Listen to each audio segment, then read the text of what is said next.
The saloon doors flew open and the girl stumbled in. Her name was Amelia May, and her own father was the one who pushed her. The air was thick with smoke and the smell of cheap whiskey, a fog so dense it felt like you could grab a handful. Every eye in the room, hard and hungry, turned to her. She clutched a worn leather Bible to her chest, the only shield she had against the world. Her father, his face flushed with drink and desperation, shoved her into the center of the room. "Who'll give me a fair price?" he bellowed, his voice cracking. "My girl here needs a husband. Strong, obedient, and a virgin, I swear it." The room erupted in a roar of laughter. Miners and trappers, their faces grimy with the dust of their trade, shouted crude offers. Amelia wanted to disappear, to sink right through the rough wooden floorboards. But she stood her ground, her knuckles white on the cover of her Bible, and prayed for a miracle.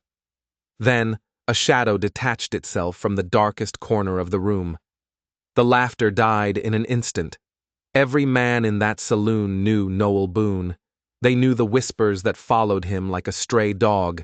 Ex-Army scout, a man who'd lived with the Apache, a man with a past as scarred as his face.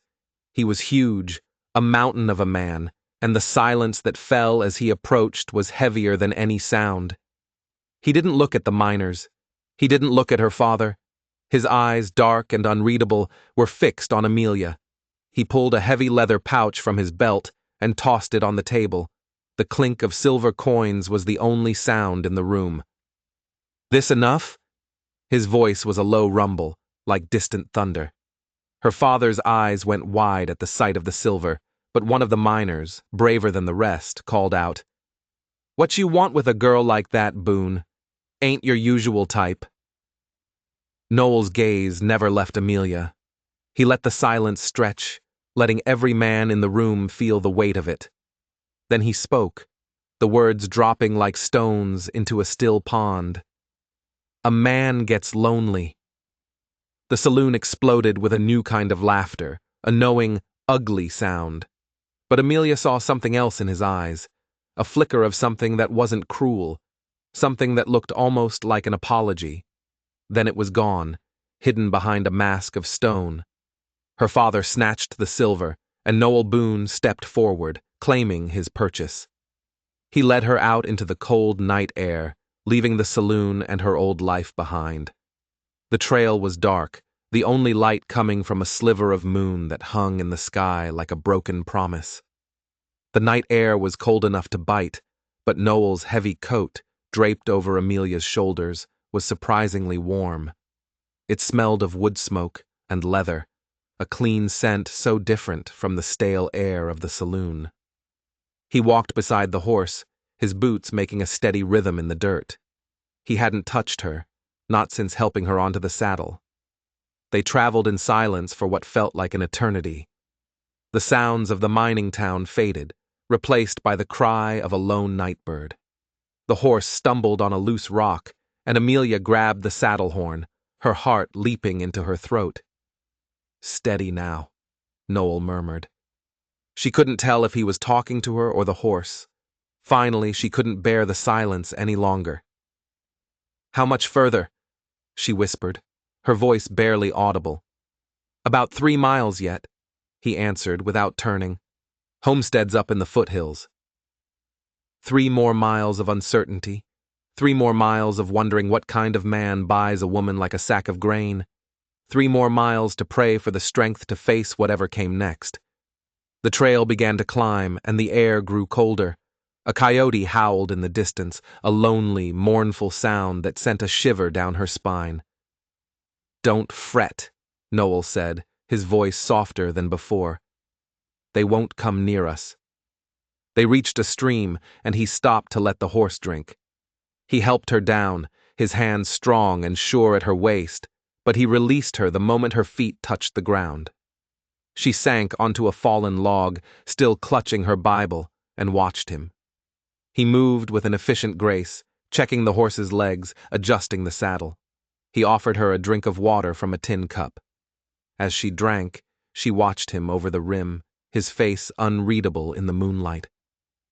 "What you said in the saloon," she began, her voice shaking. Was that necessary? He was quiet for a long moment. No, he finally admitted, his voice heavy. It wasn't. But those men needed to think they knew why I was there. It made it easier to get you out. And what are your intentions? Amelia asked, finding a strength she didn't know she had. To give you a proper home, he said simply. Nothing more, nothing less. Why? She pressed, needing to understand. Why spend so much on a stranger? Noel's hands stilled on the leather straps of the saddle. He turned to face her, and in the pale moonlight, she saw the full weight of the weariness in his eyes. Because no person should be sold like cattle, he said quietly, and because I've seen what happens to young women left to the mercy of men like that. His words hung in the air, a shocking declaration of honor from a man she'd believed to be a brute. But there was something else in his eyes, a shadow of a memory so painful it made him look away. He was hiding something, a deeper reason he couldn't or wouldn't share. They rounded a final bend in the trail, and the homestead came into view. A small, sturdy cabin sat in a clearing, a barn to one side, a well-maintained fence around the yard. It was simple, but it was cared for. It was a home. Noel helped her down from the horse, his hand catching her elbow when she stumbled with exhaustion. Easy now, he murmured. Been a long night. She looked up at his face, at the scar that cut from his temple to his jaw. In the moonlight, it looked less like a mark of violence and more like a map of survival. Thank you, she whispered, surprising herself, for getting me out of there. You're welcome, Miss Amelia, he said. Now let's get you inside. The cabin was plain but clean. A large stone fireplace dominated one wall. Noel immediately set about building a fire, his massive hands moving with surprising deftness. He pulled a thick quilt from a wooden chest and draped it over her shoulders. It was a beautiful piece, made of worn calico squares sewn together with tiny, perfect stitches. Was my wife's, he said quietly, his back to her as he tended the fire. Ayoka. She made it herself. The name hung in the air, a ghost in the room with them. Amelia pulled the quilt tighter, feeling the weight of a history she didn't understand. He set a plate of warmed beans and thick bread in front of her. They ate in silence, and when she was done, he gestured to the only bed in the cabin. You'll take the bed, he said, his tone leaving no room for argument. I'll sleep in the chair. She was too exhausted to protest. She watched through heavy-lidded eyes as he settled into a large wooden chair by the hearth, his long frame looking uncomfortable but resolute. He was a man of contradictions, and every one of them was a question she was too tired to ask. As she drifted to sleep, she realized the most terrifying question of all. If this kind, protective man slept in the chair, who was the bed he'd given her meant for? Who was he waiting for? Amelia woke to the sound of an axe splitting wood. Sunlight streamed through the cabin window, and for a moment, she forgot where she was. Then the events of the previous day came crashing back. She sat up, clutching Ayoka's quilt. The cabin was empty, but a pot of coffee was warming by the fire. She found Noel at the chopping block, his powerful shoulders flexing with each swing of the axe. He paused when he saw her, his expression unreadable. Morning, he said. Sleep well? She nodded, wrapping her arms around herself against the morning chill. Yes, thank you. Need to tend the livestock, he said, wiping his brow. You're welcome to come along, or stay here, whatever suits you.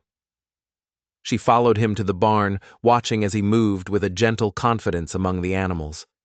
He was a man who knew his work, who found a rhythm in the simple chores of the homestead.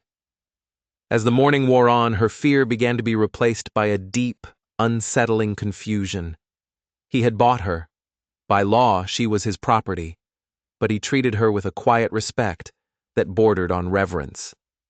Why? She finally asked, as he carried fresh water to the chicken coop. "Why are you being so kind to me?" Noel set down the buckets and turned to face her. The morning sun lit the silver threads in his hair. "Because every soul deserves kindness," he said. "And because I know what it's like to be judged without cause." His hand drifted unconsciously to the scar on his face. Understanding began to dawn. This man, this outcast, saw something of himself in her. But it was more than that. There was a debt he was paying, a wrong he was trying to right. It had something to do with the woman who made the quilt, the woman named Ayoka. That afternoon, he taught her how to draw water from the well without blistering her hands, how to properly scatter feed for the chickens. Each lesson was delivered with a quiet patience that chipped away at her fear. In the evening, she attempted to make supper. The biscuits were burned on the bottom and raw in the middle, and the beans were watery. She set the plate on the table, her cheeks burning with shame. Noel sat down and took a biscuit without a word. He dipped it into the thin bean liquid and took a bite. A small smile touched his lips. "I've eaten worse on the trail," he said. "At least there's no sand in these." A giggle escaped her, a sound so unexpected it startled them both. Then another, until she was laughing, really laughing, for the first time in what felt like years. Noel's stern face softened, and a deep, rusty chuckle joined hers. The sound filled the small cabin, chasing away some of the shadows. But after the laughter faded, a question lingered in the silence. Why was he trying so hard to make her feel at home? It was more than kindness. It felt like a penance. What had he done that required such a gentle atonement? After supper, while Noel was outside checking the livestock, Amelia's curiosity got the better of her. She went to the wooden chest at the foot of the bed, the one he'd pulled the quilt from. It wasn't locked. Inside, beneath a few folded shirts, she found treasures that told a story. A beautifully beaded leather pouch, a pair of faded moccasins, the leather worn soft with use. These were Ayoka's. As she touched the intricate beadwork, the cabin door creaked open. Noel stood in the doorway, his face a mask of stone. But it wasn't anger she saw in his eyes. It was a grief so profound it seemed to suck the air from the room. "I'm sorry," she whispered, pulling her hand back as if burned. "I shouldn't have." He walked to the trunk and knelt beside it. His large, scarred fingers brushed the beaded pouch with a reverence that made Amelia's throat tighten. "She was Apache," he said, his voice rough. "Made these herself." He looked up, not at Amelia but at some distant memory. "The town, they despised me for loving her, called me a traitor, a squaw man." His hand clenched into a fist. "It didn't matter that she was the finest woman I'd ever known. All they saw was that she was Indian." Amelia finally understood. The whispers in the saloon, the isolation of this homestead. He wasn't just an outcast. He was a man who had dared to cross a line, and the world had punished him for it. "She sounds remarkable," Amelia said softly. "She was," he said, carefully closing the trunk. But as he stood, a shadow crossed his face, a darkness that had nothing to do with grief. It was the look of a man who had not just lost a wife, but had failed to protect her. The story he wasn't telling wasn't about love. It was about death. And he blamed himself. The days that followed fell into a strange, quiet rhythm. Amelia learned the chores of the homestead, her hands growing calloused, her body growing stronger. She learned to milk the cow, Daisy, her clumsy first attempts slowly giving way to a steady, rhythmic motion. The pride she felt at that small accomplishment was more satisfying than anything she'd ever known. One afternoon, Noel brought out a Winchester rifle. "Out here," he said, his voice serious. "You need to know how to protect yourself, from wolves, or worse." He taught her how to hold it, how to check the chamber, how to squeeze the trigger without flinching. The weapon felt heavy and dangerous in her hands, a stark reminder of the wildness of the world they lived in. But his patience was endless. He stood behind her, adjusting her stance, his presence a shield against her fear. They began to talk more. He spoke of his time as an army scout, of the things he'd learned from the Apache. He never spoke of violence, only of survival. He told her how Ayoka had taught him to see the world not as something to be conquered, but as something to be understood. In return, Amelia told him about her mother, about the hymns she'd taught her. One evening, as they sat by the fire, he asked her to sing. She sang Amazing Grace, her clear voice filling the cabin. When she finished, his eyes were distant. Ayoka used to sing too, he said quietly. Different songs, but the same spirit. A storm rolled in that night, the thunder shaking the cabin to its foundations. Amelia jumped at a particularly loud crack, and Noel's hand shot out, resting on her shoulder. "We're safe here," he said. His touch was warm and steady, and it calmed her racing heart. They sat in silence as the storm raged, the contact a silent promise of protection. But protection from what? The storm outside or the one inside him? Later that night, a cry tore through the darkness. It wasn't the wind. It was Noel. "Ayoka, no!" Amelia rushed to his chair. He was caught in a nightmare, his face twisted in anguish. She touched his shoulder, and his eyes flew open, wild with a grief so raw it was terrifying. "I'm sorry," he muttered, shamefaced. "Didn't mean to wake you." "Don't apologize for missing her," Amelia said, kneeling beside him. His carefully constructed walls crumbled. "I should have done more," he whispered, his voice breaking. "When she got sick, the town doctor wouldn't see her, said he didn't treat her kind." He swallowed hard. "By the time I got her to the medicine woman, it was too late." The story finally came out, a torrent of guilt and regret. He hadn't just lost his wife to sickness, he'd lost her to hatred, to a prejudice that he, a white man, had been unable to fight. He saw her death not as a tragedy, but as his own personal failure. He believed he was cursed, that he brought darkness to everyone he loved. And now, Amelia realized with a chilling certainty, he had brought her here not just to save her, but to try and save himself. He was replaying the past, trying to protect her in a way he couldn't protect Ayoka, and she was the stand-in for a ghost he could never appease. The trip to town was a mistake.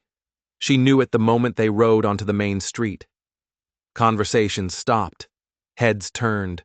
The air grew thick with unspoken judgment. "Well, if it ain't the scout and his bought bride," a man sneered from the saloon doorway. Amelia's cheeks burned. Noel's jaw tightened, but he kept his eyes forward, his hand resting near the pistol on his hip. He guided their horses to the mercantile, his body a shield between her and the hostile stares. Inside the store, the air was just as cold. The store owner barely acknowledged them. Amelia was examining a bolt of cotton when the bell on the door chimed again.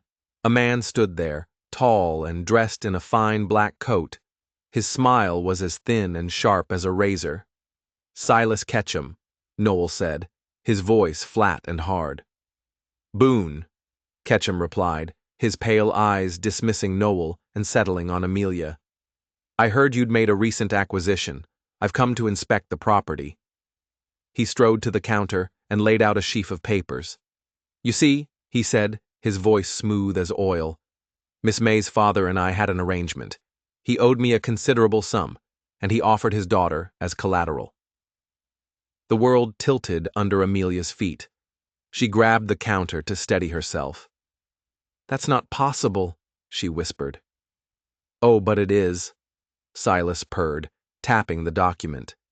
"Your father's mark is right here, the debt and the collateral legally transfer to me, which means, my dear, that you belong to me." "She belongs to no one," Noel growled, stepping between them. "The law says different," Silas said with a triumphant smirk. "I've already spoken with the judge. The contract is binding. I own the water rights, the best grazing land, and most of the men in this town. And now, I own her." He reached for Amelia, but Noel blocked him. For a moment, the two men stood face to face, a silent, deadly battle of wills. The air crackled with a hatred that was old and deep. This wasn't just about her. This was about something else entirely. "This isn't over, Boon," Silas hissed. "Take her, for now. But remember, everything you think you own can be taken. Everything." The ride back to the homestead was silent and tense. The peace they had built was shattered. Silas Ketchum's threat hung over them like a storm cloud. "He can't really own me, can he?" Amelia asked, her voice trembling. "No man owns you," Noel said, his voice a low growl. "Not even me. But you bought me. I paid your father's price to get you away from him," he said, his eyes burning with an intensity that frightened her. "That doesn't make you my property. You're free to leave whenever you choose." But she couldn't leave. Not now. She was trapped, not by Noel, but by a past that wasn't even her own. That night the cabin felt small and suffocating. "What are we going to do?" she asked over a supper neither of them could eat. "A man like Ketchum," Noel said slowly, "he doesn't stop. He'll use the law, and when that doesn't work, he'll use other means." His hand drifted to the rifle propped against the wall. "Why?" Amelia pressed. "Why does he hate you so much?" Noel was silent for a long time. Ayoka's people lived on land that Ketchum wanted. Prime grazing land, with the only year-round stream in the valley. He tried to buy it. They refused. After she was gone, he came to me, offered me a fortune for the deed. I told him the land would never be his. Amelia's blood ran cold. "The deed? It was Ayoka's," he said, "passed down through her family. It's mine now. The homestead, this cabin. It's all on that land." Now she understood. Silas didn't just want her. He wanted the land, and he saw her as the key to getting it. He thought he could use her to break Noel, to force him to sell. But there was another, more horrifying possibility. If Silas's contract on her was declared legal, what would stop him from claiming that everything belonging to his property was also his? The homestead, the land, the water rights. He could take it all. And Noel Boon would be left with nothing but the ghost of a wife he'd already failed to save. The days that followed were filled with a quiet dread. They worked, they ate, they slept, but the threat of Silas Ketchum was a constant presence. Every shadow seemed to hold a threat. Every sound in the night made them jump. But something else was happening too. The fear was binding them together. They started to rely on each other, to trust each other in a way they hadn't before. Amelia found herself watching Noel, not with fear, but with a growing admiration. She saw the goodness in him, the quiet strength, the fierce loyalty. One Sunday, he surprised her. "Preacher's holding a service in Miller's clearing," he said. "Thought you might want to attend." She was hesitant, afraid of the whispers, the stares, but Noel's presence beside her gave her courage. The clearing was filled with a mix of settlers and Apache families. It was a community she hadn't known existed. As they walked in, a hush fell over the crowd. But then Sarah Miller, the woman whose land they were on, came forward with a warm smile and a jar of peaches. An elderly Apache woman, Ayoka's aunt, pressed a pouch of herbs into Amelia's hand and spoke a quiet blessing. For the first time, Amelia didn't feel like an outcast. She felt like she was part of something. As they rode home, the setting sun painting the sky in shades of orange and purple, she knew she couldn't leave. "I want to stay," she whispered. "Even with Ketchum's threats, this feels like home." Noel didn't answer, but his hand found hers in the growing dusk. In that moment, a quiet understanding passed between them. This wasn't just about survival anymore. It was about building a life. But Silas Ketchum was not a man to be ignored. A few days later, one of his hired guns rode up to the homestead. He was a brute of a man, with a sneer on his face and a pistol on his hip. Ketchum sent a message, he drawled, spitting tobacco juice near Amelia's feet. He's giving you one last chance. Sign over the deed, and he'll let you keep the girl. Refuse, and he'll take everything. Before Noel could move, a sound came from the trees, a low whistle, like a bird call. The hired gun's eyes darted nervously to the woods. Another whistle answered from the other side of the clearing. 3 men emerged from the trees, silent as shadows. They were Apache, their faces grim, their hands resting on the knives at their belts. They were Ayoka's brothers. The hired gun's sneer vanished. He looked from the Apache warriors to Noel's cold, hard face. He stammered an excuse, wheeled his horse around, and galloped away as if the devil himself was on his heels. The threat was gone, for now. But the message was clear. The battle lines had been drawn. This was no longer just a legal dispute. It was a war, and the first shot had just been fired. The failed intimidation only made Silas Ketchum angrier. He couldn't use brute force, not with Ayoka's kin watching the homestead.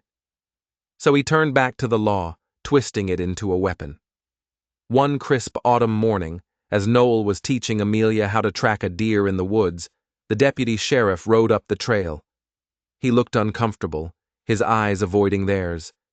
He held out a folded piece of paper, a court summons. Silas Ketchum has filed a formal claim, the deputy mumbled. Judge Harrison has to hear it. You're to appear in 1 week. The dread returned, colder and sharper than before. The small world they had built, the fragile peace they had found, was about to be put on trial. The night before they were due in court, the cabin was filled with a heavy silence. Noel sat by the fire, sharpening his axe, the rhythmic scrape of stone on steel filling the small room. It was a sound of preparation, of a man getting ready for a fight he knew he couldn't win with his hands. Amelia watched him, her heart aching. She saw the conflict in him, the pull of the violent past he was so desperate to leave behind. She went to him and gently took the axe from his hands. "We will fight this with the truth," she said softly. "Not with this." He looked up at her, his face a mask of despair. "I can't lose you, Amelia, not like I lost her." "You won't," she promised. "We are stronger than him." The courthouse was packed. Every face in town was there, eager to see the drama unfold. Silas Ketchum stood at the front, smug and confident, his expensive suit a stark contrast to Noel's simple work clothes.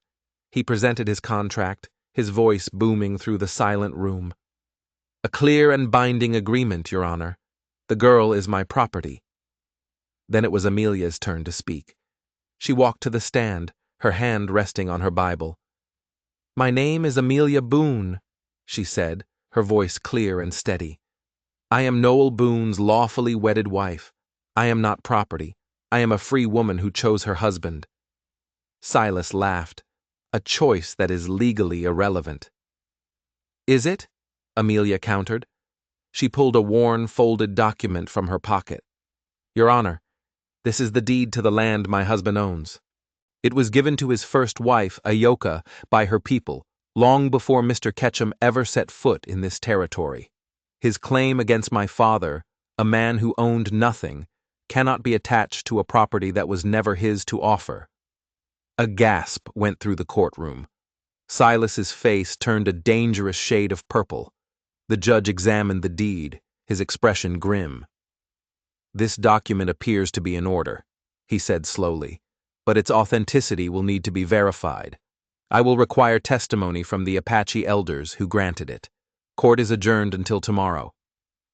He banged his gavel, but before anyone could move, he added, "For his own safety, and to ensure he appears tomorrow, Mr. Boon will be held in custody overnight."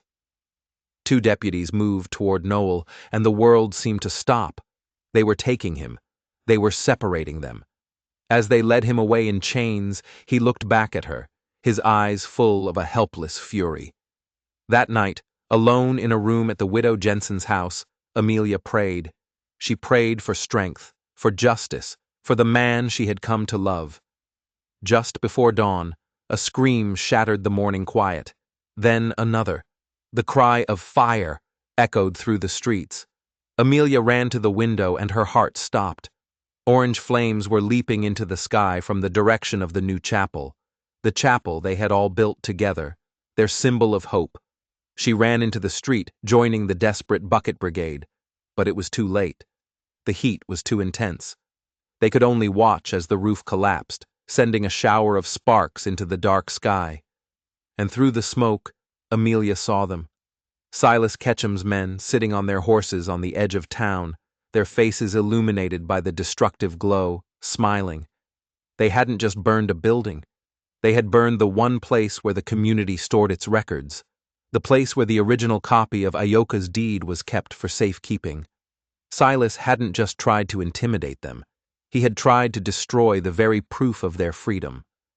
And as Amelia fell to her knees in the ash-covered street, she knew with a sickening certainty that he had probably succeeded. The courthouse was a somber place the next morning. The smell of smoke still hung heavy in the air. Noel stood beside her, released from his cell but his face grim, his eyes hollowed out by the night's events. "The court calls Silas Ketchum," the judge began. Silas strode forward, a look of triumph on his face. "Your Honor, it seems a tragic fire has destroyed the town's records, including the so-called deed presented yesterday. As such, the only legally binding document remaining is my contract." A murmur of outrage went through the crowd. The judge banged his gavel for silence, but his own face was tight with frustration. He knew what had happened, but without proof, his hands were tied. "Does the defense have anything further to present?" he asked, his voice heavy. Noel and Amelia stood silent. The deed was gone. Their one piece of evidence had turned to ash. It was over. But then the courthouse doors creaked open. Every head turned. Standing in the doorway was the elderly Apache woman, Ioka's aunt. She was not alone. Behind her stood a dozen other members of her tribe, their faces impassive, their presence filling the room with a silent, ancient authority. She walked forward slowly, her moccasins making no sound on the wooden floor. She stopped before the judge and held out her hand. In her palm lay a small, intricately beaded leather pouch. Ioka's pouch, the one Amelia had found in the trunk. The old woman spoke, her voice quiet but carrying to every corner of the room. Her words were in the Apache language, a language no one in the courtroom but Noel understood. But her meaning was clear. She opened the pouch and carefully took out a piece of dried, folded hide. It was covered in markings, symbols painted in natural dyes. She handed it to the judge. "What is this?" the judge asked, looking to Noel. "It is a story hide," Noel translated, his voice thick with emotion. "It tells the history of my wife's people and their claim to the land. It is their law, older than any piece of paper." He pointed to a series of symbols at the bottom. "That is the mark of her family. And that is the symbol for the stream. It shows that the land and the water have belonged to them for generations." Silas Ketchum laughed out loud. "You expect this court to recognize savage scribblings as a legal document?" Before the judge could answer, Ioka's aunt spoke again, this time pointing a withered finger at Silas. Noel translated, his voice ringing with a newfound strength. "She says that she remembers this man. She remembers him coming to their people, trying to buy the land. When they refused, he tried to poison the stream that gives life not just to them, but to this whole valley. She says he is a man who would burn the world to own the ashes." A wave of shock and anger rolled through the courtroom. Men who had worked for Ketchum, who had taken his money and feared his power, now looked at him with open disgust. The web of lies and intimidation he had woven for years was unraveling in a single moment. The judge looked from the story hide to Silas's enraged face, and then to the silent, watching Apache. He made his decision. "This court recognizes the historical claim presented on this hide," he declared, his voice firm. "Silas Ketchum's contract is null and void. The charges against Noel Boon are dismissed." He then turned his steely gaze on Ketchum. "And a formal investigation will be launched into the poisoning of the stream and the fire at the chapel." It was over. The truth had won. As Silas was led away by the deputies, no longer a powerful cattle baron, but a common criminal, the courtroom erupted in cheers. Outside, in the cold morning air, the community gathered. Settlers and Apache stood side by side, no longer divided by fear and prejudice. They looked at the smoldering ruins of the chapel, not with despair, but with a new determination. "We'll rebuild," Sarah Miller said, her voice full of resolve. "Stronger this time." Noel stood with Amelia, his arm wrapped tightly around her. He looked at Ayoka's aunt and bowed his head in a gesture of profound respect. The old woman smiled, a deep, knowing smile, and pressed the story hide into Amelia's hands. "She says it belongs to the family now," Noel whispered. "To you." In that moment, Amelia felt a light flutter inside her belly, the first stirring of new life. She looked up at Noel, her eyes shining with tears of joy. He understood instantly, his own eyes widening in wonder. He knelt in the street, heedless of the crowd, and placed his hand on her stomach. A new life, a new beginning, like a flower pushing its way through the ashes. Their child would be born into a world they had fought for, a world where love was stronger than hate, and where community could rise from the ruins, more beautiful and resilient than before. Spring arrived, and with it, the sounds of hammers and saws echoed through the valley. The new chapel rose from the ashes, its walls made of stone from the riverbed, its beams cut from the tallest pines. It was a testament to a community reborn. Amelia's time grew near. She would sit on the porch of their cabin, stitching tiny clothes, watching Noel work in the garden they had planted together. The love between them was a quiet, steady thing, as real and solid as the mountains that surrounded them. One evening, as the sun set behind the peaks, her labor began. Martha Jensen, the midwife, was there, her calm presence a comfort.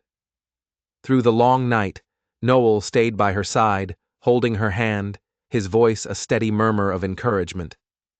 Just as the first light of dawn touched the sky, a new cry filled the cabin, the cry of their son. Noel held the tiny, swaddled baby in his arms, his face wet with tears. He looked from his son to his wife, his heart so full it felt like it might burst. The scars on his face, both seen and unseen, seemed to fade in the light of this new morning. He was no longer a man haunted by ghosts, but a man blessed with a future. Days later, the new chapel bell rang out, its clear, joyful sound calling the community together. They filled the pews, Apache and settler, friend and neighbor, to witness the baby's dedication. The preacher held the child aloft, a symbol of their shared hope, of a peace that had been hard won. That night, the cabin was filled with a profound peace. Amelia rocked their son, humming the old hymns her mother had taught her. Noel sat by the fire, his hands, for once, still. He was not whittling, not cleaning a rifle, not preparing for a fight. He was simply watching his family. He had been a man lost in the wilderness of his own grief, but a woman sold for silver had led him home. Together, they had faced down hatred, defied injustice, and rebuilt a broken world. Their love story wasn't just about two people finding each other, it was about an entire community finding its soul. Thank you for listening. Stories connect us in the most unexpected ways. If you felt that spark today, make sure you're subscribed. I share a new one daily, and the next might just change your day.